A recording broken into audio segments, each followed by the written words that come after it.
হ্যাঁ নূপুর, বলো। মাহিরের কপালে হাত রেখে নূপুর অস্থির কণ্ঠে বলল, শোনো না ভাইয়া, মাহিরের খুব জ্বর। কি করব বুঝতে পারছি না। বাবাও বাড়িতে নেই। চাচা কোথায়? একটু আগেই চাচা বাজারে বেরিয়েছে। আচ্ছা, তুই রেডি হয় না, আমি কাউকে পাঠাচ্ছি।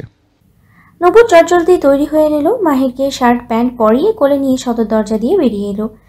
মেরুন রঙের গাড়িটা নিয়ে দাঁড়িয়ে আছে নেহাল। নেহাল দেখে পিলে চমকে ওঠে নূপুরের। নিহাল ভাইয়া, আপনি? অল্প হাসল নেহাল, মৃদুস্বরেই বলল, হ্যাঁ তাসফিন, বলো, ইমার্জেন্সি আছে? চলো গাড়িতে ওঠো, তুমি মাহিরকে আমার কোলে দাও। ভাবনায় পড়ে গেল নূপুর। নেহালের সঙ্গে যাওয়াটা কি ঠিক হবে? নেহাল বেশ বুঝতে পারছে নূপুরের অস্বস্তি। নূপুর, মাহির অসুস্থ, তাসফিন আমাকে ভরসা করে পাঠিয়েছে, তুমি ওঠো প্লিজ। নূপুর দেরি করলো না, মাহিরকে নিহালের কোলে দিয়ে গাড়িতে উঠে পড়ল। ঠিকঠাক বসতেই নিহাল মাহিরকে ভিতরে দিল। নিজেও ড্রাইভিং সিটে বসে দ্রুত ড্রাইভ শুরু করে। সময়টা 6 বছর আগে, বৃহস্পতিবার সকাল।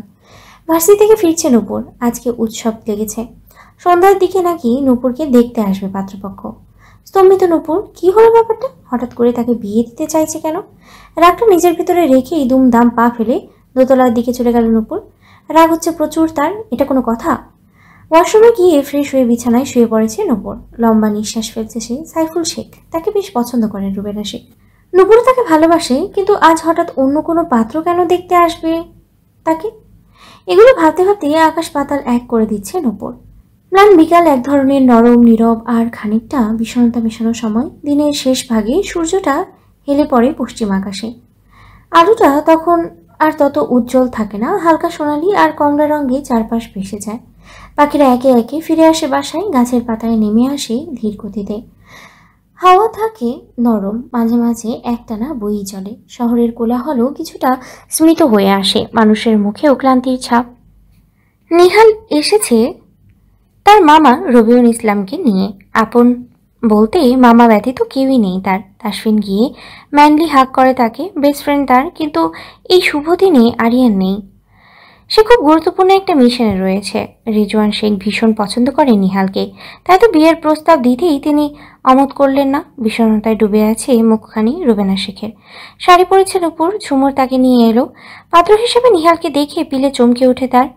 বিয়ের কথাবার্তা একই, তবে নূপুর রাজি নয়। এমন সময় নিহাল খারাপ, কিন্তু নূপুর তো অন্য কাউকে ভালোবাসে। পাত্রী একে অপরের সঙ্গে আলোচনা করতে চায়। বিষয়টা জানতে পেরে খুব অবাক হলো নিহাল। আলাদাভাবে আর কি জানতে চায় নূপুর? সে তো তার সম্পর্কে সবটাই জানে। রুম জুড়ে পিনপতন নীরবতা, একটা গভীর ঘুমট নিস্তব্ধতা যেন সমস্ত শব্দকে গিলে ফেলেছে। জানালার ফাঁক গলে ঢুকেছে ম্লান বিকেলের শেষ আলোটা। ধুলোমাখা সোনালি রোদের রেখা দুজন মানুষের মুখে ছুঁয়ে যাচ্ছে। তবু তাতে উষ্ণতা নেই, কেবল একরাশ অতৃপ্তি। নিহাল বসে আছে চোখে এক অপার ভালোবাসা নিয়ে, যেন মেয়েটার প্রতি নিঃশ্বাসে নিজের প্রাণ রেখে দিয়েছে। তার দৃষ্টিতে আশ্রয় খোঁজা, গভীর মায়া আর একরাশ অপেক্ষা, যেটার কোনো শেষ নেই। আর নূপুর, সে চুপচাপ স্থির। চোখ দুটো যেন কুয়াশা ঢাকা নদী, যেখানে ভালোবাসার কোনো প্রতিফলনই নেই। আছে শুধু অপরাধ বোধের ছায়া। তার দৃষ্টি ঠিক ছেলেটার চোখে নয়, বরং তার চোখের ভেতরে দিয়ে কাউকে খুঁজে ফেরে সে, যে তার হৃদয়ের আসল অধিপতি। এই মিলন যেন দুই বিপরীত স্রোতের মুখোমুখি হওয়ার, যেখানে ভালোবাসা আছে তবু একতারা বাজে না। এই নীরবতা আর চোখের ভাষা একটা অসম প্রেমের সবচেয়ে সুন্দর অথচ কষ্টের প্রতিচ্ছবি। নূপুর, আমার অনুভূতি বা ভালোবাসা যাই বলো তুমি, তা আমি কখনোই তোমার সামনে প্রকাশ করিনি। একমাত্র তাসফিন ছাড়া কেউ জানতো না। কিন্তু আজকে আমি চাই তুমি জানো আমি তোমাকে কতটা ভালোবাসি। শহরটা কেঁদে ফেলল নূপুর। সে নিহালের ভালোবাসাকে সম্মান করে, করতেই হবে, কারণ লোকটা কখনোই তার খারাপ আচরণ করেনি, আর না কখনো নিজের ভালোবাসা দেখিয়েছে। নূপুরের কান্না অস্থির করে তুলেছে নিহালকে। নূপুর, কি হয়েছে? কাঁদছো কেন তুমি? কি হলো বলো আমাকে। শব্দ করে হেঁচকে ওঠা শুরু হয় নূপুরের। কম্পিত স্বরেই বলল, আমি আমি আপনাকে ভালোবাসি। ভালোবাসি না নিহাল ভাইয়া? বরফের ন্যায় শরীর জমে যায় নেহালের। থমকায় সে। নূপুর ফের বলল, আমি ভালোবাসি না, আমি সাইফুলকে ভালোবাসি। নিহাল ভাইয়া, আমি চাইনি আপনাকে অপমান করতে বা আপনার ভালোবাসাকে অপমান করতে। আমি আমি কি করব জানি না। নেহালের প্রাণটা যেন কেউ ছিঁড়ে বের করে নিয়ে আসছে। নিঃশ্বাস বন্ধ হয়ে আসছে তার। কপালে বিন্দু বিন্দু ঘাম জমেছে তার। সে কি কষ্ট পাচ্ছে, খুব যন্ত্রণা হচ্ছে বুকের বাঁ পাশে। মানে নূপুর কি বলছো এগুলো? সাইফুল, আমি ওনাকে ভালোবাসি, আম্মু জানে সবটা। এখন হঠাৎ করে এসব হয়ে যাবে আমি ভাবতে পারিনি। আমি জানতাম না আপনি আমাকে, সরি। আমি কথাগুলো আটকে আসছে নূপুরের। এদিকে নিঃশ্বাস নিতে না পেরে হাঁসফাঁস করছে, থাকতে পারল না সে, কাশি শুরু করেছে তার। বুকে হাত মালিশ করতে করতে বেরিয়ে এলো সে। সেদিনের পর আর কখনোই নূপুরের কাছে নিজের ভালোবাসার কথা জাহির করেনি নিহাল, আর না তার বিয়েতে বাধা দিয়েছে। আচ্ছা, পূর্ণতা না পেলে কি ভালোবাসা যায় না? নিহাল আজও গোপনে ভালোবাসে নূপুরকে, ভীষণ আদর করে মাহিরকে। হোক না সে অন্য কারোর আড়ালে আবডালে থেকেও হয় তাকে আজীবন ভালোবেসে যাবে। নূপুর নেমে এসো। কি হলো, কি ভাবছো তুমি? অনেকক্ষণ ধরে ডেকে চলেছে নিহাল, অথচ নূপুরের সারা শব্দ নেই। অবশেষে শুনতে পেল সে অতীতে এমনভাবেই ডুবেছিল। আশেপাশে কি ঘটছে কিছুই মনে নেই। নিহাল দায়িত্ব নিয়ে মাহিরকে ডাক্তার দেখায়, ওষুধপত্র সব কিনে নূপুরকে বাড়ি পৌঁছে দিয়ে আসে। এক পলক ফিরে নূপুরকে অস্বস্তিতে ফেলে না সে, তবে দূর থেকে লুকিয়ে দেখে চলে গেল নিজ পথে। হাপিত্তেশ করছে নূপুর, কষ্ট হচ্ছে তার। মাঝে মধ্যে মনে হয় নিহাল নামক মানুষটির সাথে সে যেন অন্যায় করেছে, খুব করে কষ্ট লাগছে তার। অনেক প্রেমিক তো দেখেছে সে, কখনো ভালো বিহেভিয়ার করে না, নিজের মন মতো মানুষটিকে না পেলে পাগলামি করে, কখনো কখনো তো সেই ভালোবাসা মানুষটির ক্ষতিও করে ফেলে। সেখানে নেহাল নূপুরকে আর কখনো বিরক্তই করেনি, কষ্ট দেয়নি। সন্ধ্যা হয়ে এসেছে প্রায়। সূর্যি মামা পাড়ি জমিয়েছে পশ্চিম আকাশে, লালচে আবরণে মাখো মাখো প্রকৃতি। হালকা শীতল বাতাস গায়ে এসে লাগছে, এত অদ্ভুত স্নিগ্ধতা এসে দিচ্ছে মন জুড়ে। রাস্তার বাতিগুলো টিমটিম করে জ্বলছে, যেন ক্লান্ত চোখে রাতের নিস্তব্ধতা দেখছে। দূরের কোনো বাড়ির জানলা দিয়ে ক্ষীণ আলো বেরিয়ে আসছে, কিন্তু তার চারপাশে অন্ধকার এত গভীর যে সে আলোও যেন হেরে যাচ্ছে। আকাশে টলমলে রূপালী চাঁদ তার কোমল আলো ছড়িয়ে দিয়েছে ধরণীর সর্বত্র। গাছের পাতায়, নদীর জলে, ঘাসের ডগায় জমে পড়েছে সেই রূপালী রঙের কুয়াশা। রাতটা যেন নিস্তব্ধতার মাঝে এক গভীর মায়াবী সুর তুলে বাজিয়ে যাচ্ছে। পাখিটা নিদ্রায়, বাতাসও যেন আজ একটু ধীর, একটু শান্ত। এখন রাতে হৃৎপিণ্ডে জমে ওঠা না বলা কথা, দূরের কারোর কথা মনে পড়ে যায় অজান্তেই। জানার কাছে চুপটি করে বসলো ফারা। তাসফিন ফিরেছে সবে, এই তো নিচে খেতে গিয়েছে। ফারা ইচ্ছে করে গেল না, খেতে ইচ্ছে করছে না তার, বিরক্ত লাগছে খুব। তাসফিন কি তাকে একটুও ভালোবাসে না? কই, কৃষ্ণপুরে থাকাকালীন তো কত পাগলামি করতো। খট করে দরজা খুলে ভেতরে এলো তাসফিন। তার উপস্থিতি টের পেয়েই চুপ রইল ফারা। মিসেস শেখ? প্রত্যুত্তর করল না ফারা, নিশ্চুপ ভঙ্গিতেই বসে আছে। এগিয়ে গিয়ে ব্যালকনিতে রাখা সোফা সিটের টেবিলের ওপরে প্লেট রেখে দিল। ফারা ঘুরেও দেখল না একবার। কি হলো, খাবে না? না, ইচ্ছে নেই আমার। অভিমানী কণ্ঠস্বর। ভীষণ হাসি পাচ্ছে তাসফিনের। কেন ইচ্ছে নেই? জানানোর জন্যই বলে ওঠে তাসফিন। খেতে হবে, উঠো। উঠল না ফারা, জেদ দেখিয়ে বসে রইল একইভাবে। সে ভেবেছিল তাসফিন চলে যাবে, আকস্মিক তাকে অবাক করে দিয়ে হাঁটুর নিচে হাত গলিয়ে চট করে কোলে তুলে নিল তাকে। তাসফিনের এমন কাণ্ডে ভরকে গেল ফারা। খিদে নেই তাই? এ নিচে নামান, আমায় নামান বলছি। আরে তাসফিন কারোর কথা শুনতে বা আদেশ মানতে বাধ্য নয়। সোফার উপরে বসে নিজেও বসে পড়ল তাসফিন। প্লেট নিয়ে ভাত মাখতে লাগলো। চমকে তাকালো ফারা। লোকটা কি তাকে খাইয়ে দেবে? মোটেও খাবে না সে। হা কর। মুখ ডান দিকে বাঁকিয়ে নিল ফারা। সে খাবে না মোটেও। খাবো না বলেছি তো। আমার দিকে তাকিয়ে বলো। ফারা সেই করলো, তাসফিনের দিকে তাকিয়ে বলতে লাগলো, আমি খাবো। পুরুষ্ট ওষ্ঠ দ্বারা উষ্ণ ছোঁয়া পেয়ে তাকালো, চমকালো সে। এটা কি করলেন? তাসফিন নিম্নাক্ত কামড়ে হাসল। তুমিই তো বললে খাবে। রেগে গেল ফারা। তিরিক্ষি মেজাজে বলে ওঠে, আমি বলেছি আমি খাবো। পরপর দুবার চুমু দ্বারা মুখ বন্ধ করে দিল তাসফিন। চুপসে গেল ফারা। ভয়ে আর কিছু বলার সাহস পেল না।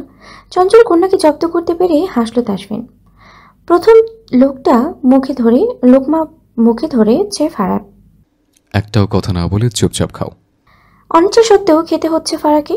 খাওয়ার পাট চকিয়ে প্লেট রেখে এলো তাসফিন। ফারা একইভাবে বেলকনিতে বসে আছে। শরীরে উষ্ণ ছোঁয়া পেয়ে ধরফরিয়ে ওঠে তার অন্তঃস্থল। আলকুচে ফারাকে করে তুলে নিল তাসফিন। দু হাতে মেধহীন উদরে হাত চেপে মুখ গুজে নিল ঘাড়ে। এত তত রাগ কেন হয় ছোট্ট শরীরে? ছাড়ুন আমায়, সবসময় এমন কেন করেন? অবহেলা। ঘাড়ে আলতো করে চুমু এঁকে দিল তাসফিন। অভয়রা নারী সুখ। আমি যদি কাছাকাছি আসি তাহলে যে বেসামাল হব, আর আমি বেসামাল হলে তুমি থামন থামন বলে চেঁচিয়ে ওঠো। কপাল কুঁচকে নেয় ফারা। এখন কি সব দোষ তার? লোকটা ছুঁয়েই তার সুরসুরি লাগে। তারপর অনুভব করলো তার ঘাড়ে কোমল স্পর্শ। লজ্জায় আড়ষ্ট হলো ফারা। মিকি রাগ দেখিয়ে বসে রইল। কি রে সুখ, একটু শান্তি দিচ্ছিস না? দেব না। আচ্ছা বলো, কি করলে রাগ কমবে?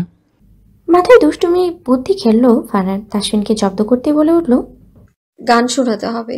সশব্দে হেসে ফেলল তাসফিন। ব্যাস এইটুকুই? অবাক হলো ফারা। তবে কি কমান্ডার এখন গান গিয়ে শোনাবে তাকে? সত্যি? গিটারটা নিয়ে এসো। ফারা একগাল হেসে দৌড় দিয়ে দেয়ালে টাঙ্গানো বড় গিটারটা নিয়ে এসে পাশে বসলো। তাসফিন ব্যস্ত হাতে সুর তোলে। ধীরে ধীরে তার নরম হতে লাগলো।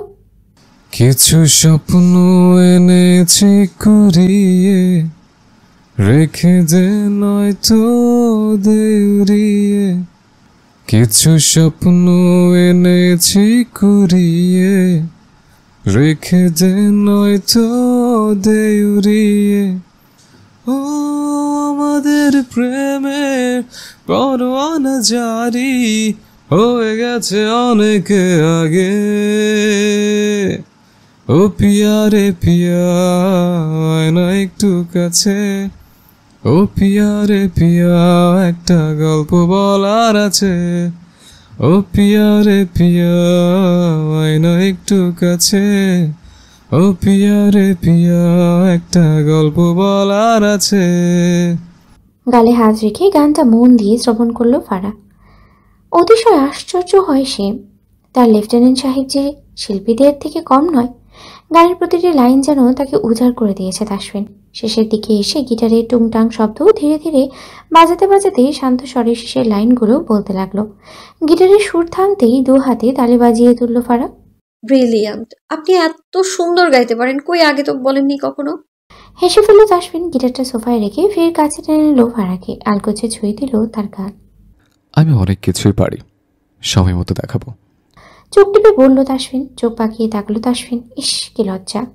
গাল মাসাজ করলো তাসফিন। লম্বা নিঃশ্বাস টেনে আওড়ালো, ঠিক কতটা বাজে সেটা না হয় সময় মতোই দেখাবো। বাই দ্য ওয়ে, রাত হয়েছে, এটাই তো সময়। কি বলেন মিসেস শেখ?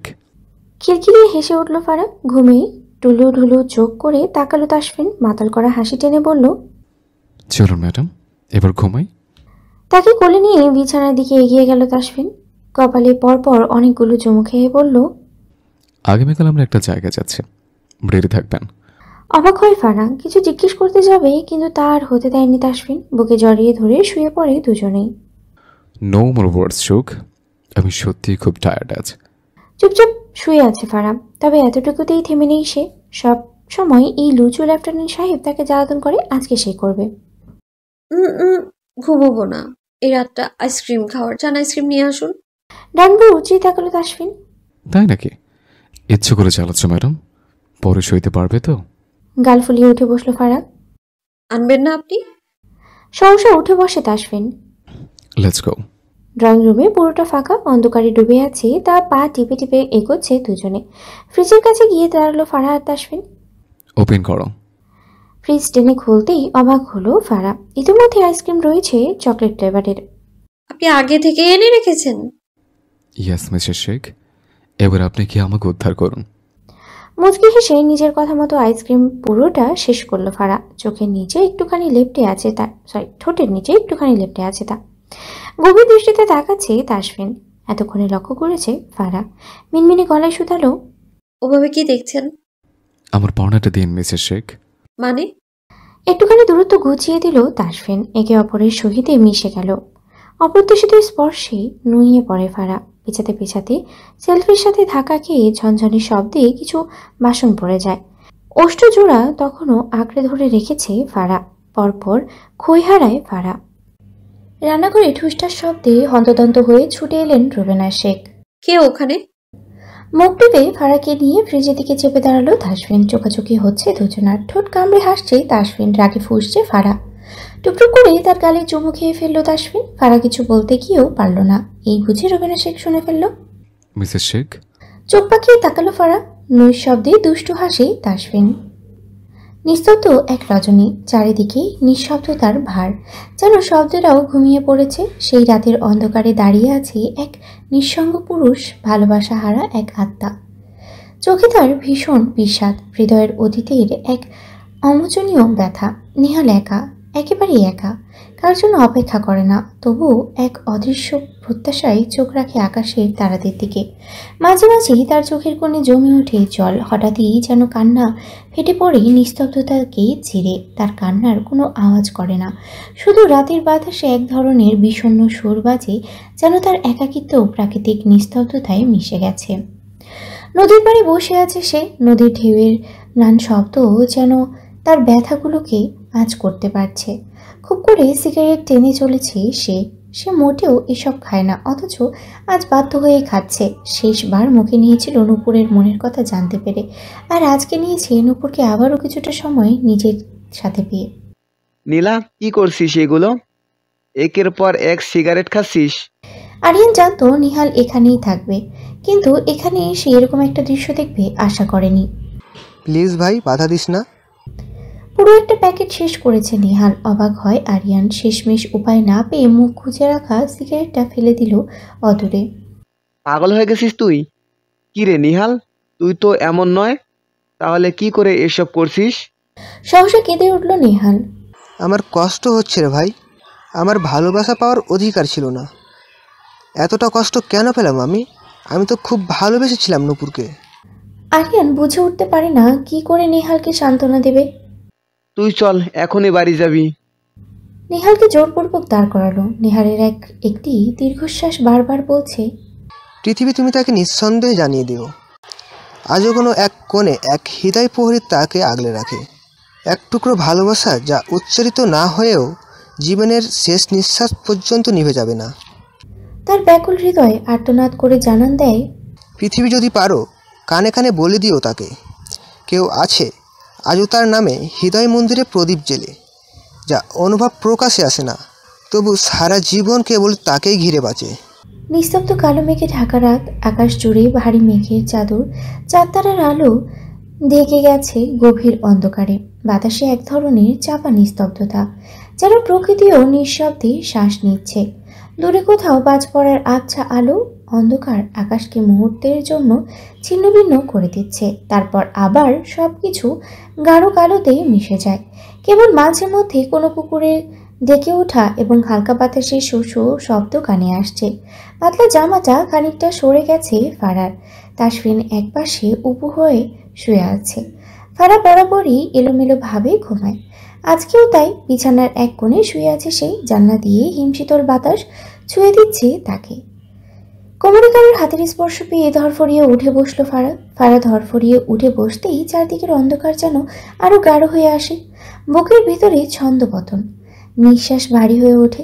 জানলার পর্দা হালকা নড়ছে, যেন অদৃশ্য কেউ সেখানে দাঁড়িয়ে নিঃশব্দেই তাকিয়ে আছে তার দিকে তীক্ষ্ণ গভীর অথচ নীরব দৃষ্টিতে।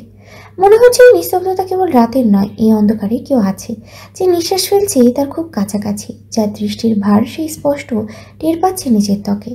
অস্থির হাতে পাশের চাদর টেনে নেয় সে, পাতলা জামাটা বুক বরাবর ঠিক করে টেনে তোলে, নিজেকে জড়িয়ে ফেলে দ্বিগুণ করে, যেন স্পর্শ নয়, দৃষ্টিও যেন ভেদ না করতে পারে তার শরীর।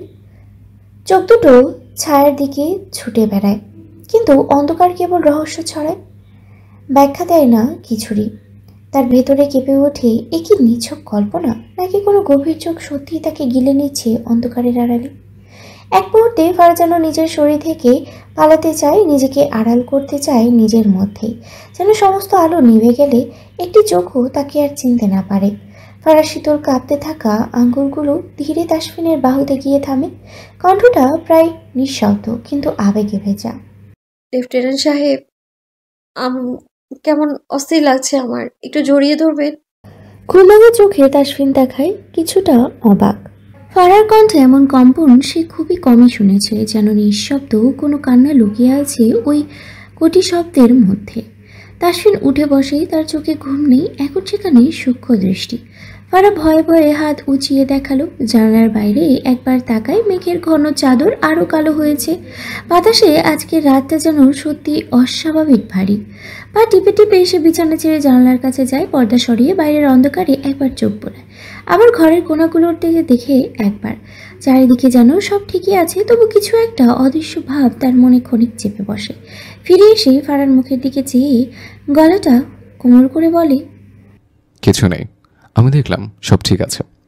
তবে রাত, হ্যাঁ আজকের রাতটা একটু বেশি নিঃশব্দ।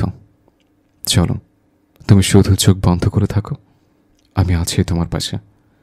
তাসফিন ধীরে ফারাকে নিজের বুকে জড়িয়ে নেয়। ফারার মাথাটা গিয়ে থাকে তার বুকের সেই বুক যার শব্দে সে শান্তি খোঁজে, ঠিক যেন কোনো পুরনো লুকিয়ে রাখা অনুভূতি। তাসফিনের বাহুতে জড়িয়ে ধরা উষ্ণতায় ধীরে ধীরে নরম হয়ে আসে ফারা। তার বুকে ধুকপুক শব্দ ফারা বুকের কাঁপুনি মিলিয়ে যায়, যেন এই হৃদস্পন্দন দুটো বহুদিন ধরে একে অপরকে খুঁজছিল নিঃশব্দে নিঃস্বরে। ফারা চোখ বন্ধ করে থাকে, তবু বুঝতে পারে তাসফিন জেগে আছে। তার নিঃশ্বাসের ভার, বুকের উষ্ণতা, হাতের আলতো চাপ সব যেন ফারাকে আশ্বস্ত করতে যায় নিঃশব্দ ভাষায়। রাতটা গাঢ় থেকে গাঢ়তর হয়, বাইরে দূরে কোথাও শেয়াল ডাকছে, হাওয়ার পাতার কাঁপছে। সকালটা ধীরে ধীরে নামে, জানালার ফাঁক গুলে ম্লান আলো ঘরে ঢোকে, যেন নিঃশব্দে রাতের সমস্ত গোপনতা উন্মোচন করতে এসেছে। ফারা প্রথমে চোখ মেলে একটু ঘুম ঝাড়ানো দৃষ্টিতে তাকায় চারপাশে। তাসফিনের বুকের উপরে মাথা রাখা, তার বাহুর নরম বন্ধনে নিজেকে আগলে রাখা সেই অবস্থাটা হঠাৎই যেন বাস্তব বলে বিশ্বাস করতে চায় না তার মনে পড়ে রাতের প্রতিটি মুহূর্ত, কাঁপতে থাকা কণ্ঠ, আশ্রয় চাওয়া বুক, আর সেই একটু কারো নিঃশব্দ চুমু যেটা ওর কপালে পড়েছিল নিঃসন্দেহে, নিঃশর্তে। হঠাৎই লজ্জায় গলার রক্ত জমে ওঠে ফারার। সে ধীরে ধীরে নিজেকে সরিয়ে নিতে চায়, কিন্তু তাসফিনের বাহুতে যেন একটুখানি শক্ত হয়ে আসে। মনে করিয়ে দেয় সে এখনো ঠিক পাশেই আছে। ফারার চোখ নামিয়ে ফেলে। চুপচাপ জানলার বাইরে আলোয় তার চোখ মুখে একরকমের নরম আলো পড়ে, যেটা লজ্জার অনুভবে গলে গিয়ে তাকে আরও মায়াবী করে তোলে। তাসফিন তখনও ঘুমের ভান ধরে, কিন্তু তার ঠোঁটের কোণে লুকিয়ে থাকে এক চিলতে স্মিত হাসি, যেটা কেবল সেই পুরুষ জানে যে কারো লজ্জার ভাষাও পড়ে ফেলতে পারে নিঃশব্দে। খাওয়া দাওয়া শেষে ঝুমুর অপেক্ষা করছে তাসফিনের সাথে কথা বলতে। নবীন তাকে ইগনোর করছে ইদানিং। রাগে ফুঁসছে ঝুমুর, এত সাহস হয় কি করে তার সাথে এমন করার। তাসফিন রেডি হয়ে নিচে এলো। আপাতত বাইরে যাবে, তবে কিছুক্ষণের জন্য। এরপরেই ফিরে আসতে হবে তাকে। ফারাকে নিয়ে বের হবে। সবটাই রুবেনা শেখ এবং রেজওয়ান শেখের কারসাজি। তারা চান ফারাকে নিয়ে তাসফিন হানিমুনে যাক। দেশের বাইরে যাওয়ার কথা বলেছিল, কিন্তু তা এখন সম্ভব নয়। তাসফিন কিছুদিন পরেই রওনা দেবে নৌঘাটিতে। তার ছুটি শেষ হয়ে এসেছে প্রায়। একমাত্র ফারায়ের জন্যই সে উপরমহলে ছুটি আর্জি করেছিল। ড্রয়িং রুমে আসতেই ঝুমুর থামিয়ে দিল তাসফিনকে। ভাইয়া শোনো। হাতঘড়িটা ঠিক করতে করতে তাকালো তাসফিন। শিথিল কণ্ঠে শুধায়, কিছু বলবি? আসলে ভাইয়া, আমার তোমার সাথে কিছু জরুরি কথা ছিল। তাসফিন আরও একবার টাইমটা দেখে বলল, আচ্ছা বল। তুমি বসো না প্লিজ, আমার কথাগুলো একটু মন দিয়ে শোনো। তাসফিন বরাবরেরই ভাই বোনের কথা মন দিয়ে শোনে। এবারেও তাই। কিছুটা স্থির হয়ে বসলো সোফায়। ঝুমুর নিজেও একপাশে বসে। এবার বল, কি হয়েছে? কলেজে কোনো সমস্যা নাকি? নাকি কেউ বিরক্ত করছে? পড়াশোনার চাপ? ফ্রেন্ডদের সাথে ঘুরতে যেতে চান? ঝুমুর অস্থির কণ্ঠে বলে, না না ভাইয়া, ওসব কিছু না, আসলে আমি অন্য কিছু বলতে চাইছি। আচ্ছা ঠিক আছে, তাহলে বল কি বলতে চাইছিস। ভাইয়া, আসলে নবীন আমাকে ভুল বুঝছে। ভ্রু কুচকে এলো তাসফিনের। সহসা প্রশ্ন করে বসে, মানে? ঝুমুর সেদিন রাতে তেলাপোকা জামার ভিতরে ঢুকে যাওয়ার বিষয়টা বলল, এবং এটাও বলল নবীন তাকে বাঁচিয়েছে। কিন্তু পরেই নিজেকে অপরাধী ভেবে চলেছে। নিজেকে নিজেই দোষ দিচ্ছে একের পর এক। সেই থেকে ঝুমুরকে ইগনোর করে চলেছে। সবটাই শুনলো তাসফিন। লম্বা নিঃশ্বাস ফেলে বলল, চিন্তা নেই, আমি কথা বলবো নবীনের সাথে। এমনিতে নবীন ছেলেটা বড্ড ভালো। আসলে আহমেদ পরিবারের প্রতিটা সদস্য চমৎকার, ভালো মনের মানুষ। এনিওয়ে, তুই চিন্তা করিস না, আমি ওর সাথে কথা বলবো। ঝুমুর এতক্ষণে খানিকটা স্বস্তি পেল। তাসফিন যখন বলেছে কথা বলবে, তাহলে আর চিন্তা নেই। ঠিক আছে ভাইয়া, তাহলে তুমি কথা বলো। তাসফিন উঠে গেল। বড্ড দেরি হয়ে গেছে, এখন যেতে হবে, না গেলেও নয়। আহমেদ পরিবারের কথায় আরিফা আহমেদের কথা মনে পড়েছে তার। মানুষটা রুবেনা শেখের মতোই। মামা গন্ধ মিশে আছে ওনার মাঝে। অনেকদিন কথা হয়নি, এবারে কথা বলার প্রয়োজন। হ্যালো আম্মু। ডাকবে না আম্মু বলে, বিয়াদব ছেলে। একটা বার কল করে খোঁজ নেয় না। আরিফা আহমেদের রাগান্বিত কণ্ঠস্বর শুনে ফিক করে হেসে উঠল তাসফিন। আহা মিসেস আহমেদ, আপনি তো পুরো রাগে ফুলে আছেন। তেতে ওঠেন আরিফা আহমেদ। এ নাকি তার মেয়ের জামাই। কিসের জন্য ফোন দিয়েছিলে শুনি? গাড়ি ড্রাইভ করতে করতেই বলে ওঠে তাসফিন। আচ্ছা আম্মু, আব্বুর শরীরে কি বেশি রাগ নাকি আপনার শরীরে বেশি রাগ? ভ্রুদয় কুঞ্চিত করে তাকালো আরিফা আহমেদ। মানে? আমি শিওর হয়ে বলতে পারি আমার শ্বশুর মশাই নিতান্তই ঠান্ডা মানুষ, একদম আমার মতো। নাহলে আপনার মা মেয়ের যা রাগ কি বলবো। নাকের ডগা তুলে ও ফুলে ওঠে আরিফা আহমেদের। তাই নাকি? তাহলে আমার মেয়ে ফেরত দিয়ে যাও। আটকে ওঠে তাসফিন। ওটি হচ্ছে না মিসেস আহমেদ, মিসেস শেখ যে আমার প্রাণ, তাকে ছাড়া মরে যাব। কেঁপে গেলেন আরিফা আহমেদ। চুপ করো বেয়াদব, কিসব বাজে বাজে কথা। আমাদের রাগ যখন সহ্য হয় না তাহলে দরকার কি রেখে? ইস মিসেস আহমেদ, এত রাগ করেন কেন বলেন তো? ওরে বেটা, আমার সাথে ফাজলামি হচ্ছে? গা দুলিয়ে হেসে উঠল তাসফিন। শাশুড়ি তার মনের মতো, তার দ্বিতীয় মা। খুব নরম কণ্ঠেই ডেকে ওঠে, আম্মু, কি? আপনাকে মায়ের মতো ভালোবাসে, মিস করছে। ঠোঁট বাঁকিয়ে হাসলেন আরিফা আহমেদ। এমন একটা ছেলে পেয়েছে তিনি, আর কি লাগে। ব্যাস, ছেলে না থাকার আফসোসটা মিটে গেছে তার। কলেজের ক্যাম্পাসে আছে ফারা। ক্লাস শেষ হয়েছে সবে, তবে এখনও আরেকটা ক্লাস বাকি আছে তার। ফোনের টুং শব্দ হতেই রিসিভ করলো তা। হ্যালো। মিসেস শেখ কোথায় আছেন? মেসেজ। শেখ ডাকটা ভীষণ ভালো লাগে ফারার নিকটে। মুচকি হেসে ফেলল ফারা। কলেজে আছি। ও, তাহলে আমি আসছি আপনাকে রিসিভ করতে।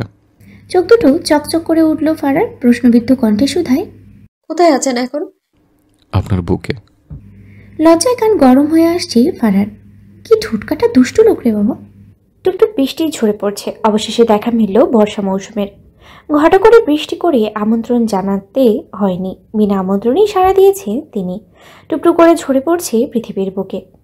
গাছের পাতাগুলো ধুয়ে পানি ঝরছে। গাড়ি এগিয়ে চলেছে তাদের। দূরে কোথাও ঘুরতে যাচ্ছে ফারা এবং তাসফিন। ফারা কতবার জিজ্ঞেস করেছে কোথায় যাচ্ছে, অথচ তাসফিন বলেনি। বারংবার একই উত্তর দিয়েছে, সারপ্রাইজ। গাড়ির জানলা দিয়ে হালকা কুয়াশা ঢুকে পড়ছে। রাস্তার ধারে দাঁড়িয়ে থাকা গাছগুলো যেন স্নান সেরে হাসছে। দূরে পাহাড়ের কোলে ঘেঁষে দেখা যাচ্ছে ধোয়া ওঠা চায়ের বাগান। হঠাৎই তাসফিন গাড়ি থামায়। ফারার চোখ বিস্ময়ে বড় হয়ে ওঠে। প্রকৃতির কোলে এক নির্জন কটেজ, ছায়া ঘেরা বাগান, আর পেছনে ছুটে চলা এক পাহাড়ি ঝর্ণা। তাসফিন বলল, এই জায়গাটা শুধু আমাদের জন্য, বৃষ্টির সঙ্গে সঙ্গে হৃদয়ের কথাগুলো বলার জন্য। ফারা চুপ করে দাঁড়িয়ে রইল কিছুক্ষণ। তারপরে ধীরে এগিয়ে এসে বলল, এটা সারপ্রাইজ? ওয়াও। গাড়ির চাকা যেন ধীরে ধীরে মিশে যাচ্ছে সবুজের সমুদ্রে। চারিপাশে শুধু সবুজ আর সবুজ, চোখ যতদূর যায়। চা গাছের সারি, সিলেটের পাহাড়ি রাস্তা ধরে এগোতেই যেন প্রকৃতি নিজেই স্বাগতম জানায় তাদেরকে। বাতাসে ভেসে আসে সদ্য ধোয়া পাতা সুবাস, সেই সঙ্গে দূরের পাখিটা, ঝিরিঝিরি বৃষ্টির ছোঁয়া, আর এক অদ্ভুত শান্তি। তাসফিন গাড়ি থামায় লালচা মাটির পথের এক প্রান্তে। সামনে দাঁড়িয়ে এক অপরূপ রিসোর্ট, পাহাড় ঘেরা, কাঠ আর কাচের মিশেলে তৈরি একটু কারোর স্বপ্ন। নাম চা পাহাড় নীল। ফারা অবাক চোখে তাকিয়ে থাকে ছাদের বৃষ্টির টুপটুপানি। সামনের বারান্দা থেকে দেখা যায় চা বাগানের ঢেউ খেলানো গতি, আর পেছনে পাহাড়ি ঝর্ণার মৃদু কলকল ধ্বনি। রিসোর্টের ঘরে ঢুকতেই কাঠের ঘ্রাণে মিশে যায় এক ধরনের উষ্ণতা। জানলার পাশে রাখা টেবিলে দুটি কাপ রং চা আর আলাদা লেবুর গন্ধে মাখানো আদা। ফারা জানলা খুলে দাঁড়ায় আর বলে, আপনি ঠিক বলেছিলেন, এটা শুধু আমাদের জন্য। তাসফিন কাছে এসে তার কাঁধে একটা চাদর তুলে দিয়ে বলল, চা বাগানের বৃষ্টি, পাহাড়ের হাওয়া আর তুমি, এই তিনটে আমার প্রিয়। ঘরজোড়া নিস্তব্ধতায়। বৃষ্টির সুর যেন একমাত্র সঙ্গীত হয়ে বাজছে। আলগোছে এসে ফারাকে পিছন থেকে জিভ ধরেছে তাসফিন। এই প্রথম তার ভেতরে অন্য কিছু অনুভব করছে। খুব করে মন চাচ্ছে প্রিয়তমাকে ছুঁয়ে দিতে, আদরে আদরে ভরিয়ে দিতে। সুখ? জি। আজ রাতটায় শুধু আমাদের ফারা। পৃথিবী থেমে থাকুক, সময় ভুলে যাক হাঁটতে। ঠোঁটের খুব কাছে গলার স্বর নামিয়ে ফিসফিস করে বলে তাসফিনের হৃদয়ের তলে, বৃষ্টি যেমন নিঃশব্দে ভেজে দেয় পৃথিবীকে, আমি তেমনি তোমাকে ভালোবাসতে চাই। প্রেমের বাক্যগুলো হৃদয়ে গেঁথে যাচ্ছে ফারার, কাঁপছে থরথর করে। কি লজ্জা! এক মুহূর্ত চুপ করে সে ফারার কানে কাছে ফিসফিস করে ওঠে, এই রাতে আমরা কোনো কথা বলবো না, শুধু চোখে চোখ রেখে লিখব এক প্রেমের চিঠি, যা পড়বে শুধু চাঁদ আর বৃষ্টি।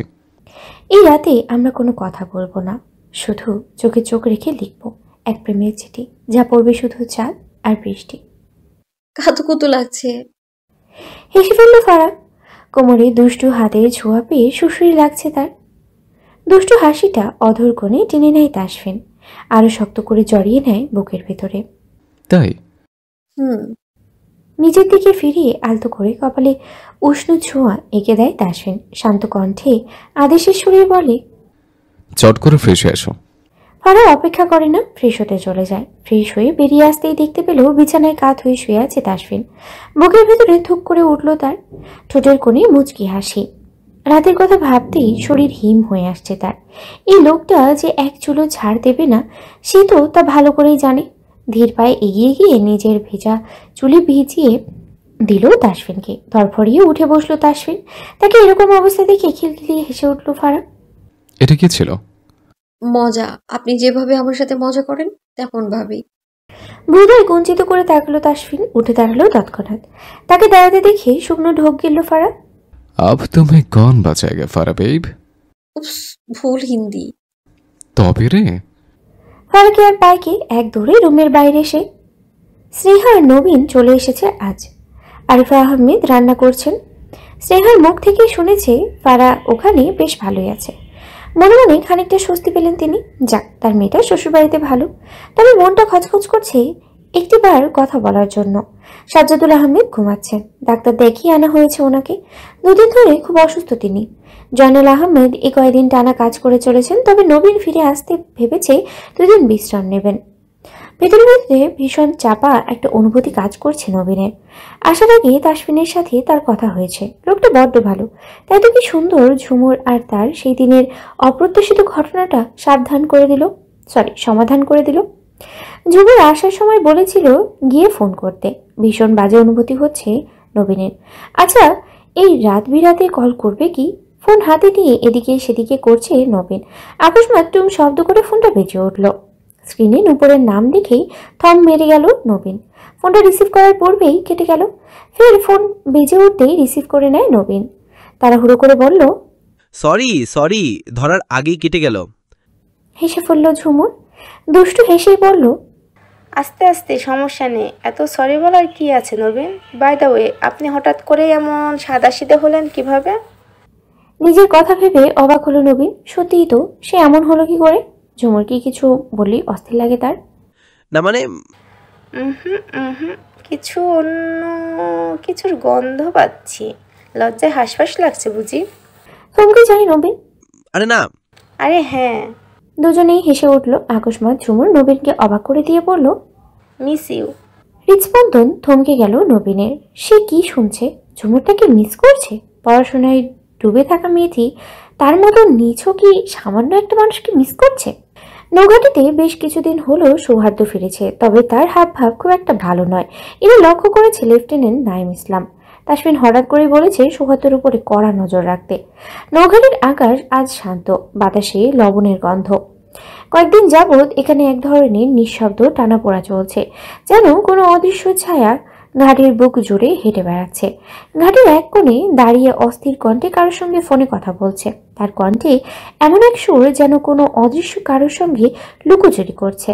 চোখ বারবার চারদিকে ঘুরছে, কপালের রেখা ক্রমশ ঘনীভূত হয়। লেফটেন্যান্ট নাইম ইসলাম দূর থেকে সবটাই লক্ষ্য করছেন। সামান্য ভ্রুকুটি চাহনিতেই সন্দেহ। কিছুদিন ধরেই তার চোখে পড়ছে সৌহার্দ্যের আচরণে এক ধরনের গা ছমছমে অস্বাভাবিকতা।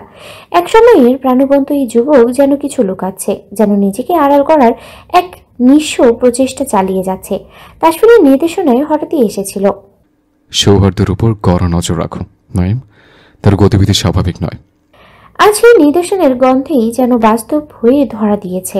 নাইম কান পেতে শুনলেন ফোনের আলাপের কিছুটুকু। না, ওরা কিছু বুঝতে পারেনি এখনো, কিন্তু আর বেশি সময় নেই, সাবধানে থাকতে হবে। কতগুলো হাওয়ায় ভেসে আসে। কিন্তু তাদের ভার যেন পাথরের মতো ভারী। নাইমের চোখ আরো শানিত হয়। তার অভিজ্ঞ মন বলছে এখানে কিছু একটা গভীর রহস্য লুকিয়েই আছে। রাতের ঘাটিটা যেন নিস্তব্ধতায় গিলে ফেলেছে। গা ছমছমে নীরবতা চারপাশে। দূর থেকে বাতিঘরের আলো একবার জ্বলে একবার নিভে। আর ঠিক তখনই সৌহার্দ্য এখনো ঘাটির দক্ষিণ পাশে নির্জনের এক কোণে দাঁড়িয়ে ফোনে কথা বলছে। কণ্ঠস্বর তার আগের চেয়েও অস্থির। হ্যাঁ, সব ঠিক আছে, 2 দিনের মধ্যে মাল পৌঁছে যাবে। এবারেও কেউ টের পাবে না। এই মাল শব্দটা নাইমের বুকের ভিতরে একটা ধাক্কা দেয়। মাল? কিসের মাল? নাইম একটু আগের ঘাটের ছোঁয়ার ছায়ার মধ্যে ঢুকে পড়েছিল। সৌহার্দ্যের আচরণের সন্দেহ আরো তীব্র হওয়ায় সে চুপচাপ তার দিকে নজর রাখছিল। কিন্তু এই কথাটা শুনেই তার চোখে মুখে চিন্তার ছায়া স্পষ্ট হয়। ঠিক সেই মুহূর্তেই হঠাৎ করেই পাশের শুকনো পাতার উপরে কারোর পা পড়ে। এক ঝটকার শব্দ হয় খচখচ। সৌহার্দ্য তৎক্ষণাৎ সোজা হয়ে দাঁড়ায়। চোখ ছুটে যায় চারপাশে। কণ্ঠস্বর আচমকাই থেমে যায় ফোনে। গলার স্বর নিচু করে শব্দ ছড়ে, কেউ আছে? সে দ্রুত কয়েক পা এগিয়ে আসে। চোখে তীক্ষ্ণ সন্দেহ, চোখের পাতা যেন কম্পিত। বুকের ভিতরে ছুটে এলো উত্তেজনার ঢেউ। কেউ শুনে ফেলল না তো? নিজেকেই যেন প্রশ্ন করে ফেলে ফিসফিসিয়ে। অন্যদিকে নাইম ততক্ষণে নিঃশব্দে ছায়ার ভেতরে মিলিয়ে গেছে। তার নিঃশ্বাস চাপা, চোখ স্থির। আজকের এই আলাপ হয়তো একটি গভীর ষড়যন্ত্রের মুখ খুলে দিল, যার আড়ালে লুকিয়ে আছে রাষ্ট্র বিরোধী কোনো কৌশল অথবা বিশ্বাসঘাতকতা। ঘন অন্ধকারে ঢেকে গেছে ঘাটি। একটা অদ্ভুত ভারী নিস্তব্ধতা যেন পুরো নৌঘাটিকেই গ্রাস করেছে। সৌহার্দ্যের কথাগুলো বারবার কানে বাজছে। 2 দিনের মধ্যে মাল পৌঁছে যাবে কথাটি। নাইম ইসলাম আর এক মুহূর্ত দেরি না করে চুপচাপ সরে গেল। মুখের ভিতরে পাথর চাপা চিন্তা নিয়ে নিজের কেবিনে ফিরে এলো। দরজা বন্ধ করে গভীর শ্বাস নিয়ে চেয়ারে বসলো। তার চোখে তখন তীব্র সংকল্প। এই তথ্য কেউ জানুক আর না জানুক, তাসফিন শেখ জানবেই। পকেট থেকে মোবাইল বের করলো সে। কিছুক্ষণ স্ক্রলের দিকে তাকিয়ে এক রকম সংকল্প করে নাম খুঁজে বের করলো। Lieutenant commander Tasfin Sheikh. নামটি কল দিল। তাসফিন এখন চা বাগানের মাঝখানে এক রিসোর্টে। পাহাড়ের বুক ছেড়ে বিস্তীর্ণ সবুজের ঢেউ যেন মনটাকে ছুঁয়ে যায়। চারিদিকে শুধু পাখির ডাক আর পাতার মৃদু মর্মর। হাতে ধরা চায়ের কাপ, চোখে প্রশান্তির ছায়া। ঠিক তখনই ফোনটা বেজে উঠল। স্ক্রিনের নাম দেখে ভ্রু কুঁচকে যায় তাসফিনের।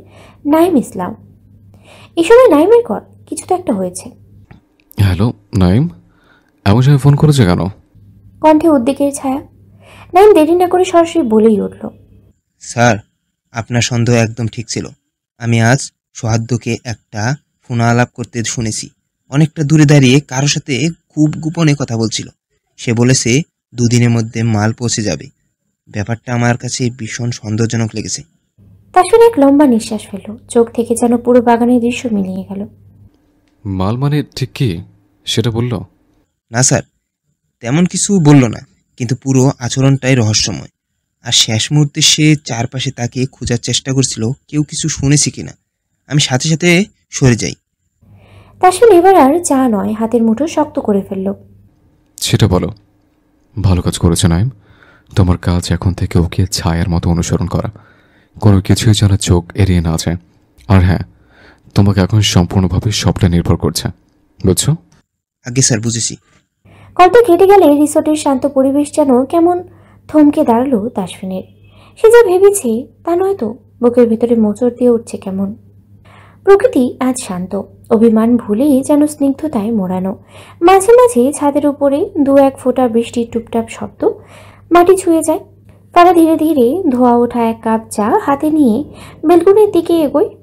অন্যার এক কোণে উড়ে গিয়ে কপালের সামনে এসে পড়ে। সে আলতো করে সেটা সরিয়ে দেয়। আর চায়ের কাপের কাছে জমে ওঠা বাষ্পের নিচে প্রতিচ্ছবি ম্লান হয়ে যায়। চোখ তুলে দেখে দূরে সবুজ গাছগুলো ঝিরিঝিরি বাতাসে দুলছে। হঠাৎই কোমরের কাছে এক কোমল উষ্ণ স্পর্শ। ফারা কেঁপে ওঠে একটু। চায়ের কাপটা প্রায় হাতেই থেমে যায়। আর সেই মুহূর্তে স্পর্শের মধ্যেই সে অনুভব তা চেনা, তার প্রিয় তাসফিন শেখ, তার পরম পুরুষ। তাসফিন পেছন থেকে ফারাকে জড়িয়ে ধরে, চুলের ভাঁজে ঠোঁট ছুঁয়ে বলে, বৃষ্টি নামছে, আর তুমিও ঠিক বৃষ্টির মতোই নিঃশব্দে এসে হৃদয় ভেজিয়ে দিলে। ফারার মনে পড়ে যায় তাসফিনের সাথে তার প্রথম সাক্ষাতের দিনটি। সেদিন তো বৃষ্টি ছিল। চুপিসারে নেভি অফিসারদের দেখতে গিয়ে ধরা পড়ে তাসফিনের হাতে। লজ্জায় আড়ষ্ট হলো তার মুখাবয়ব। তাসফিনের স্পর্শ একটু একটু করে গভীর হয়। তার হাতের উষ্ণতা যেন বেলকনির ঠান্ডা হাওয়াকেও পিছনে ফেলে দেয়। ফারা ধীরে ধীরে চায়ের কাপটা পাশের টেবিলে রাখে। তাসফিন তার কানের কাছে ফিসফিসিয়ে বলে, এই সন্ধ্যা শুধু আমাদের আশঙ্ক রাত্রের আহ্বানে নিজেকে তুলে দাও আমার কাছে সুখ। সুখ তাসফিনের ভালোবাসার নাম, শুধু সেই তাকে এই নামে ডাকে। এই নামে ডাকলেই যেন ফারার সমস্ত সত্তা গলে যায়। আলতো করে পাজাকোলা করে তুলে নেয় ফারাকে। সে লাজুক হেসে বলে, আপনি তো আস্ত নির্লজ্জ, এভাবে কোলে নিতে লজ্জা করেন আপনার? চোখ টিপে তাসফিন দুষ্টু হাসি খেলা করছে তার অধর কোণে। তাসফিন মৃদু হেসে ফিসফিস করে, তোমার ওজন তো প্রেমেই হালকা হয়েছে আমার কাছে, আর লজ্জা সেটা তো আমার কোনো কালেই ছিল না মিসেস শেখ। চোখ টিপে তাসফিন হৃদয় কুঞ্চিত করে তাকালো ফারা।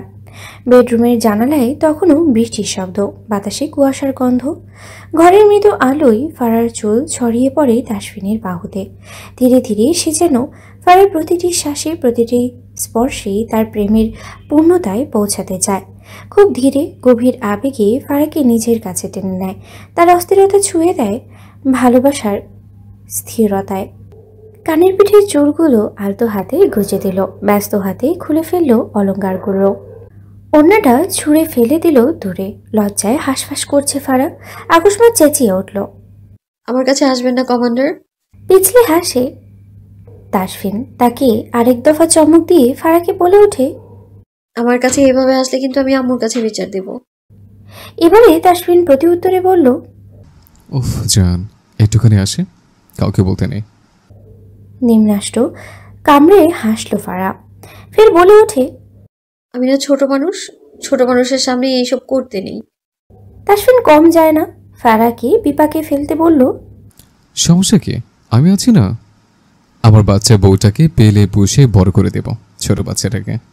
চিকন নাকি ডগা ফুলে ওঠে ফারার। তেতে ওঠে সে, একদম ছোবেন না আমায়, আমি কিন্তু পবিত্র, আমাকে চলে আমার স্বামী আপনাকে গুলি করে দেবে। ফিচলে হেসে উঠল তাসফিন। তার হাসিতেই নিজেও হেসে ফেলল ফারা। রাত গভীর হচ্ছে ধীরে ধীরে। নিঃশ্বাসের ঘনত্ব বেড়ে চলেছে সেই সাথে। ঘড়ির টিকটিক শব্দ এবং ঘন নিঃশ্বাসের শব্দ মিলেমিশে একাকার। শাড়ির আঁচলটা হাতে প্যাঁচানো তাসফিন, ঠোঁটের ভাঁজে ঠোঁট। একটুখানি গভীর স্পর্শে মূর্ছে যায় ফারা। তাসফিন তো তাকে এভাবে আগে ছয়নি। অন্তঃস্থলে তীব্র কাঁপুনি অনুভব করল। অবাধ্য হাতের স্পর্শে সর্বাঙ্গ অসাড় ফারার। পুরুষ্ট বক্ষের নিচে পৃষ্ঠ তার তুলতুলে দেহখানা। ভালোবাসার অতল গহ্বরে ডুবে যাচ্ছে সে। একটুখানি মুখ তুলে কানের লতিতে হালকা কামড়ে দিল তাসফিন। আমার যে সুখগুলো পাওনা ছিল তা আজকে শোধে আসলে নিয়ে নেব ম্যাডাম। এক পলক দৃষ্টি ঘুরিয়ে তাকালো ফারা। অপেক্ষার বাধ ভেঙে যায় তাসফিনের। তাসফিনের কণ্ঠে লেগে থাকা রসিকতার ছোঁয়া লজ্জায় চোখ নামিয়ে নেয় ফারা। কিন্তু চোখের কোণে লুকোনো সেই আকাঙ্ক্ষা, সেটা আর কারো অজানা নয়। অপেক্ষার প্রতিটি মুহূর্তই যেন তাদের শরীরে স্নায়ুর মতো ছড়িয়ে পড়ছে। তাসফিনের আঙ্গুলগুলো আলতোভাবে ফারার পিঠ বেয়ে নামছিল নিচের দিকে। তার প্রতিটি ছোঁয়াতে যেন শরীরের প্রতিটি কোষ শিহরিত হয়ে উঠছিল। শাড়ির কুচিগুলো একে একে খুলে ফেলে রাখলো তাসফিন যত্নে, ভালোবাসায়। ফারার শরীর জুড়ে ছড়িয়ে থাকা মিষ্টি গন্ধে তাসফিন তন্ময়। তার ঠোঁট এবার নামতে থাকে গলার খাঁজ বেয়ে বুকের দিকে। বুকের মাঝখানে এক নরম চুমু রেখে ফারার চোখে তাকায়, যেন বলছে, তুমি শুধু আমার। ফারার দেহ তখন ভালোবাসার উত্তাপে গলে যাচ্ছে আস্তে আস্তে। একটা না সেই অনুভবে সে নিজের সবটুকু সমর্পণ করে দিল তাসফিনের কাছে। ঘরের বাতাস যেন থমকে আছে, শুধুই নিঃশ্বাসের ভার, ঘাম আর ভালোবাসার শব্দ। একসময় মিলনের সেই পূর্ণ মুহূর্ত। দুজনেই নিঃশব্দে জড়িয়ে থাকে, যেন সারা জীবনের ক্লান্তি একে অপরের বুকে মাথা রেখেই ভেসে যাচ্ছে। বাইরে তখন রাতের শেষ প্রহর। জানালার ফাঁক খুলে হালকা শীতল হাওয়া ঢুকছে। তবুও তাদের চড়ানো শরীরের মাঝে ছিল এক উষ্ণ পৃথিবী। একসময় ফারা ঘুমিয়ে পড়ে, তাসফিন তখনও জেগে। তার চোখে এক অদ্ভুত মায়া, একজন প্রেমিক, একজন স্বামী, একজন ভালোবাসার মানুষের চোখ। সে ফারার কপালে আবার একটি চুমু খায়, তারপর চোখ বন্ধ করে ফেলে। স্নেহাকে খুঁজে পাওয়া যাচ্ছে না। 2 দিন আগেই তো কৃষ্ণপুরে ফিরেছে। কলেজে যাওয়ার উদ্দেশ্যে বেরিয়েছিল। এরপর কেউ একটা তেমন গুরুত্ব দেয়নি। বিকেল হয়ে এসেছে, অথচ স্নেহা বাড়ি ফিরছে না। নবীন কলেজে গিয়ে খোঁজ নিয়ে জানতে পেরেছে স্নেহা সেই সবার সাথে ক্লাস করে বেরিয়েছে। ক্লাসমেটরা সবাই বলেছে ও তো ওদের সাথেই ছিল। এরপরে ওরা ওদের বাসার পথ ধরেছে। কথাটা বাড়ির সবাই জানতে পেরে খোঁজাখুঁজি শুরু হয়েছে। গতকাল থেকে এখন পর্যন্ত ঘুমায়নি শায়লা আহমেদ। মেয়ের চিন্তায় রীতিমতো অস্থির তিনি। ভিতরে ভিতরে হাসপাস করছেন। বৃহস্পতিবারের সন্ধ্যা নেমে এসেছিল কৃষ্ণপুরের গায়ে এক নিস্তব্ধ নিঃশব্দতার নিয়ে। বাতাসে ছিল হালকা ঠান্ডার ছোঁয়া, আর দূর থেকে ভেসে আসছিল শীতল পল্লব ধ্বনি। সেই সন্ধ্যাতেই এলাকার উত্তরের প্রান্তে এক নির্জন পথে, সেখানে গাছের ছায়া সূর্যের শেষ রশ্মিকে চিরে ফেলে দীর্ঘ ছায়া এক দেয় মাটিতে, সেখানে মাটিতে নিথর হয়ে পড়ে দেখা গেল এক যুবতীকে। তার চুলগুলো ছড়িয়ে পড়েছিল ধুলোমাখা মাটির বুকে। নিস্তেজ মুখটা যেন নিদ্রিত, অথচ তাতে অজানা এক বিষণ্ণতার ছাপ। কেউ জানে না সে কোথা থেকে এলো, কিভাবে এলো। এমন অবস্থায় সবকিছুই এক অনুচ্চারিত রহস্য হয়ে ছড়িয়ে পড়েছে সেই ছোট্ট জনপদে। পুলিশে জানানো হয় তার কথা। পুলিশের থেকে জানা গেল এই যুবতী আর কেউ নয়, স্নেহা। হসপিটালে ভর্তি করা হয়েছে মেয়েটাকে। ইতিমধ্যেই গুঞ্জন শুরু হয়ে গেছে, কোনো ছেলের সাথে কি করে এসেছে কে জানে। মেয়ের জামা কাপড়ের ঠিক ছিল যখন তাকে পাওয়া যায়। খবরটি শোনা মাত্রই সেখানে রওনা দিল শেখ পরিবারের সবাই। সেই থেকে তাসফিনের বুকে গুটিসুটি মেরে চোখের পানি ফেলছে ফারা। তার আর স্নেহার সম্পর্ক শুধু বোনের নয়, সে তার সব কিছুরই সঙ্গী। স্নেহা ছাড়া সে আজ পর্যন্ত কিছুই করেনি, অথচ সেই মেয়েটার কি না কি এমন অবস্থা। এই তো তার সাথে দিব্যি কতগুলো দিন থেকে গেল। যদি ফারা জানতো এমন কিছু হবে তাহলে কখনোই তাকে আসতে দিত না। বিছানার এক কোণে গুটিসুটি মেরে বসে আছে স্নেহা। সে কথা হারিয়েছে। আজ পুরো একটি দিন সে কথা বলছে না। হসপিটাল থেকে আসার পর থেকে এই কথা বন্ধ তার। শায়লা আহমেদ কত জিজ্ঞেস করেছেন, কিন্তু স্নেহা সে একটা শব্দও বলেনি। যদি জিজ্ঞেস করা হয় কে এসব করেছে বা কি হয়েছিল তার সাথে, কিন্তু উত্তরে চুপ স্নেহা। আমি জানি না ওর কি হয়েছে, কিন্তু আমার মেয়েটার এই অবস্থা কে করলো? শায়লা আহমেদের আর্তনাদ বড্ড অসহায় শোনালো রুবিনা শেখের নিকটে। তিনি সান্ত্বনা দিতে গিয়ে বললেন, ধৈর্য ধরো আপা, দেখবে সব ঠিক হয়ে যাবে, আর কে এসব করছে সেটাও জানা যাবে। আরিফ আহমেদ বাকিদের চায়ের ব্যবস্থা করছেন। এত দূর থেকে এসেছে সবাই, কেউ কিছু খায়নি। এর মধ্যে জয়নাল আহমেদের পুলিশের কাছে গিয়েছেন রেজওয়ান শেখ। মোটেও একা ছাড়তে চাইছেন না দুর্বল মানুষটাকে। স্নেহা রুম থেকে ভরা আঁখি নিয়ে বাইরে বেরিয়ে আসছে ফারা। তৎক্ষণাৎ দেখা গেল তাসফিনের সাথে। সেও স্নেহার সাথে দেখা করতে যাচ্ছিল। সুখ হাত মুঠো করে টেনে ধরে তাসফিন। ফুপিয়ে উঠল ফারা। বক্ষস্থল কম্পিত হয় তাসফিনের। অস্থির কণ্ঠে বলল, কি হচ্ছে সুখ? স্নেহা কিছু বলেছে? তুমি কাঁদছো কেন? স্নেহা একটা কথাও বলছে না লেফটেন্যান্ট সাহেব, কিছু বলছে না। আমার সাথে কথাও বলছে না। আমার সাথে কথা না বলতে থাকতেই পারে, কিন্তু আজকে কথা বলছে না। কেমন মূর্তির মতো বসে আছে। আপনি কিছু করুন না। হু হু করে কেঁদে উঠল ফারা। আলগোছে তাকে বুকে টেনে নিল তাসফিন।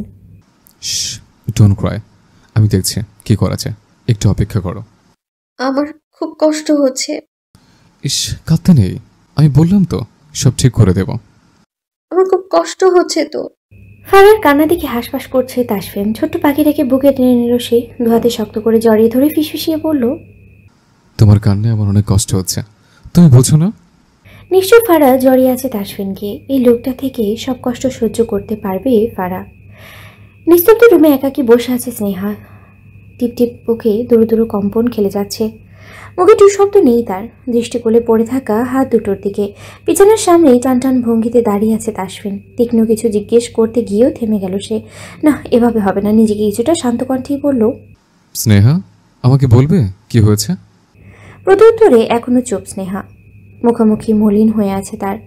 ব্যথার ছাপ যেন স্পষ্ট। তাসফিন এবারে খানিকটা এগিয়ে গিয়ে বিছানার সামনাসামনি বসলো স্নেহার। কোলের উপরে পড়ে থাকা হাত দুটো আলতো করে টেনে ধরে শান্ত সমুদ্রের ন্যায় বলল, আমি তোমার দুলা ভাই না, ভাই হয়ে জিজ্ঞেস করছি কি হয়েছে বলো আমাকে। আই প্রমিস, যেটা তুমি বলবে সেটা শুধু তোমার আর আমার মধ্যেই থাকবে। আচ্ছা, তোমার কি ভালো লাগছে স্নেহা? সবাইকে টেনশনে দেখে সবাই তোমাকে কতটা ভালোবাসে, সে তুমি এইভাবে চুপ করে যাওয়ায় কতটা মানসিক চাপ পড়ছে সবার উপর। কাউকে বলতে না পারলেও ফারাকে অন্তত বলতে, আর ওকেও যদি বলতে না পারো তাহলে আমাকে বলো। এরপর দেখো আমি ফিরে কি করি। অঝরে কেঁদে ফেলল স্নেহা। হাত দুটো থরথর করে কাঁপছে তার। ভাইয়া, আমাকে একটু জড়িয়ে ধরুন, আমার প্রচুর ভয় করছে। তাসফিন এক মুহূর্ত অপেক্ষা করলো না। স্নেহাকে আলগোছে কাছে টেনে জড়িয়ে ধরে। এখানে যদি নূপুর বা ঝুমুর থাকতো তাহলে সে এটাই করত। কম্পিত স্বরে বলতে লাগলো, সায়ের মোটেও ভালো নয় ভাইয়া, সে ইচ্ছে করে আমার সাথে এরকম করেছে। কলেজ থেকে ফেরার পথে সায়রের সাথে দেখা হয় স্নেহার। সে বরাবরের মতনই ইগনোর করে তাকে, কিন্তু আচমকা সামনে চলে আসে সায়র। বিরক্ত হয়ে বলে ওঠে স্নেহা। রাগে রীতিমতো ফুঁসছে সায়র। ওই মুখ সামলে কথা বলবি স্নেহা, তোর কারণে এখন কলেজের সবাই আমাকে অপমান করে কথা বলে, 12 বাতার বলে। হা হা করে হেসে উঠল স্নেহা। ঠিকই বলে, সিনিয়র জুনিয়র সবাই লাইন মারলে আর কি বলবো, শর্ত সামনে থেকে খচ্চর একটা। রাগে নিজেকে নিয়ন্ত্রণ করতে পারল না সায়র। চুল ধরে টেনে ধরে স্নেহার। ব্যথিত কণ্ঠে চেঁচায় স্নেহা। সায়র কি করছে সেটা ছাড় বলছি। সায়র ভালো হবে না কিন্তু। সায়র শোনে না তার কথা। হঠাৎ করেই সেখান থেকে ধরে নিয়ে গেল উত্তরের দিকে। উত্তরের দিকটা বরাবরই নিরিবিলি জায়গা। সায়র জোরপূর্বক নিজের পুরুষত্ব জাহির করে স্নেহার উপরে। নিজেকে বাঁচাতে অনেক চেষ্টা করেও ব্যর্থ হলো স্নেহা। শেষমেশ জ্ঞান হারিয়ে পড়ে রইল ওখানে। ফুপিয়ে কান্নার শব্দে চোয়াল শক্ত হলো তাসফিনের। চোখের কার্নিশ লাল হয়ে উঠেছে তার। এক মুহূর্তের জন্য মনে হচ্ছে ওখানে যদি নূপুর, ঝুমুর কিংবা ফারা থাকতো তাহলে সে কি করতো। সায়রকে ওর আগেও বলেছে ফারাকে বিরক্ত না করতে, এখন স্নেহাকে। নিস্তব্ধ রাত্রি, উত্তর দিকে কেউ নেই। আধমরা হয়ে পড়ে আছে সায়র। একপাশে রড নিয়ে দাঁড়িয়ে আছে তাসফিন। তাকে বড্ড ক্লান্ত দেখাচ্ছে। হবেই বা না কেন, ইচ্ছে মতো পিটিয়েছে তাকে। একটা মেয়ের সব চঞ্চলতা কেড়ে চলেছে এই জানোয়ার। এদের বেঁচে থাকার কোনো অধিকার নেই। সে চাইলেই পারতো আইনের সাহায্য নিতে, কিন্তু পারেনি। অস্পষ্ট গঙ্গানির আওয়াজ আসছে। আকস্মাৎ উঠে দাঁড়ালো তাসফিন। হুট করেই রড নিয়ে সজোরে আঘাত করলো তার মস্তকে। হসপিটালে বেডে শুয়ে আছে সায়র। তার ব্যবসায়ী বাবা আহাজারি করছে। নিজের ছেলেকে সময়ে থাকতে শাসন করেনি, তাহলে আজকে এরকম তো হতো না। সূর্যটা যেন ক্লান্ত হয়ে গিয়েছে দিনের ভার বইতে বইতে। আলো ফিকে হয়ে এসেছে। আকাশের রং এক ধরনের ধূসর কমলার মতো। চিৎকার না করেই কাদা কান্নার মতো মৃদু নিঃশব্দ। চারদিকটা অদ্ভুত নিস্তব্ধ। গাছের পাতায় হালকা বাতাস ছুঁয়ে যায়, কিন্তু তাতে প্রাণ নেই, শুধু স্পর্শ আছে। দূরে কোথাও একটা কাক ডাকছে ধীরে, সেটাও যেন ক্লান্ত কণ্ঠে। রোদের আজ ছায়া হয়ে মিশে যাচ্ছে মাটির সঙ্গে। ঠিক তেমনই নিস্তব্ধতা বিরাজ করছে বসার ঘরে। রিজওয়ান শেখ এমন কিছু একটা প্রস্তাব রেখেছে যা শুনে সবাই স্তম্ভিত রীতিমতো। জয়নাল আহমেদ কিঞ্চিত বিষণ্ণ নিয়ে বললেন, এটা কি করে সম্ভব রিজওয়ান? সাজ্জাদুল আহমেদ একই স্বরে বললেন, একই বাড়িতে 2 মেয়ে কিভাবে কি? আর সৌহার্দ্য কি মেনে নেবে? সৌহার্দ্যের সঙ্গে বিয়ের কথাটা রাখলেন রিজওয়ান শেখ, যেটা শুনে সবাই স্তম্ভ। স্নেহাকে নিয়ে খারাপ খারাপ কথা শোনা যাচ্ছে আশেপাশে। আগে যারা চোখ নিচু করে কথা বলতো, আজকে তারা আঙ্গুল উঁচিয়ে দোষ দিচ্ছে। মেয়ে হয়ে জন্ম নেওয়াটা কি খুব বড় অন্যায়? সমাজে পুরুষ জাতিকে সবাই এভাবে হেয়া করার বদলে মেয়েদের দিকেই আঙ্গুল তুলছে। আহমেদ পরিবারের প্রতিটি সদস্য কেমন তা কারো জানতে বাকি নেই। তারপরেও এরকম একটা সময়ে এসব বলবে তা ভাবা যায় না। রুবিনা শেখ বলে ওঠেন, এতে কোনো সমস্যা থাকার কথা নয় ভাইজান। জয়নাল ভাই, আপনি তো কখনো না কখনো স্নেহাকে বিয়ে দিতেন, তাহলে আমাদের সৌহার্দ্যর সঙ্গে দিলে কি হবে? জয়নাল আহমেদ মলিন হাসলেন। সমস্যার কথা নয় রুবেনা, কথা হচ্ছে সন্দেহর মতামত, সে কি আদেও রাজি হবে? রুবিনা শেখ তড়িঘড়ি করে বললেন, ওর সাথে আমি কথা বলবো ভাইজান, একটু সময় দেন। জয়নাল আহমেদ আর না করলেন না, সময়টুকু দিলেন। নৌকাটিতে দাঁড়িয়ে আছে সৌহার্দ্য। চারপাশটা যেন হঠাৎ করেই থেমে গেছে। শব্দহীন এক স্থবিরতার ঢেকে গেছে সবকিছু। আকাশের রং হালকা ধূসর। কোথাও কোথাও সোনালি বিকেলের ছায়া লেগে আছে পানির গায়ে। দূরের কোনো এক জাহাজ থেকে হালকা ধোঁয়া উঠে মিলিয়ে যাচ্ছে দিগন্তে। সৌহার্দ্যের চোখ সামনের জলরাশির দিকে। সৌহার্দ্যের পিঠ সোজা, কিন্তু চোখে অস্থিরতা।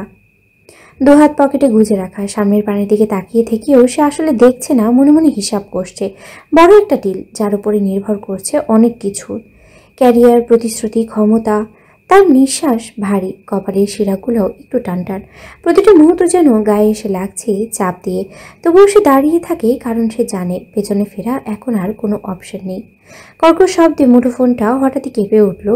শান্ত নিস্তব্ধ বিকেলটা যেন চমকে উঠল সেই শব্দে। সৌহার্দ্য চোখ বন্ধ করে গভীর এক নিঃশ্বাস নিল, তারপর ধীরে ধীরে চোখ খুলল। বিরক্তি ফুটে উঠেছে তার চোয়ালের রেখায়। চোখের কোণে জমে থাকা চাপার রাগটুকু এবার মুখে উঠে এলো। মুঠোফোনের স্ক্রিনে ঝলসে উঠল পরিচিত এক নাম। সে জানে কি বলবে তারা, সে জানে কেন এই সময়ে ফোন করেছে, তবে তাদের আর সে এটাও জানে এই মানুষগুলো তার শান্তি বোঝে না একটুখানি নিঃসঙ্গ হতে চাওয়ার অধিকারটুকু। অভ্যস্ত আঙ্গুলে ফোনটা সাইলেন্টে দিল সে। ধরলো না ফোনটা? মুখ বাঁকিয়ে বলল রাইমা শেখ। কি করবেন উনি? চাপার রাগ হচ্ছে রেজওয়ান শেখ এবং রুবেনা শেখের উপর। তাদের মতামত পর্যন্ত নিল না একবার। ছেলের বিয়ে ঠিক করে দিচ্ছে। রুবেনা শেখ আরও একবার চেষ্টা করলেন, কিন্তু কোনো ফোন ধরেনি সৌহার্দ্য। দেখেছিস রাইমা, তোর ছেলে ফোন ধরছে না। রাইমা শেখ কাট কণ্ঠে বললেন, তো কি করবে? আচ্ছা আপা, আর ভাইজান কি আমার ছেলেকে পেয়েছো জবাই করতে? রাইমার কথায় মর্মার্থ কেউই বুঝল না। রেজওয়ান শেখ জিজ্ঞেস করলেন, মানে কি বলতে চাইছস রিয়াজুন শেখ? আমি এটাই বলছি, ওই রকম মেয়েকে কেন আমার ছেলে বিয়ে করবে শুনি? আপনারা সব সময় আমার ছেলের উপর এরকম মতামত চাপিয়ে দিতে পারেন না ভাইজান। রাইমার ব্যবহারে স্তম্ভিত আলাফ শেখ ধমক দিয়ে বললেন, আহ রাইমা, কি হচ্ছে এসব? তুমি কি রকম ভাবে কথা বলছো ভাইয়া ভাবির সাথে? রাগে ফুসতে ফুসতে বেরিয়ে গেল রাইমা শেখ। তিনি মোটেও স্নেহাকে মেনে নেবেন না।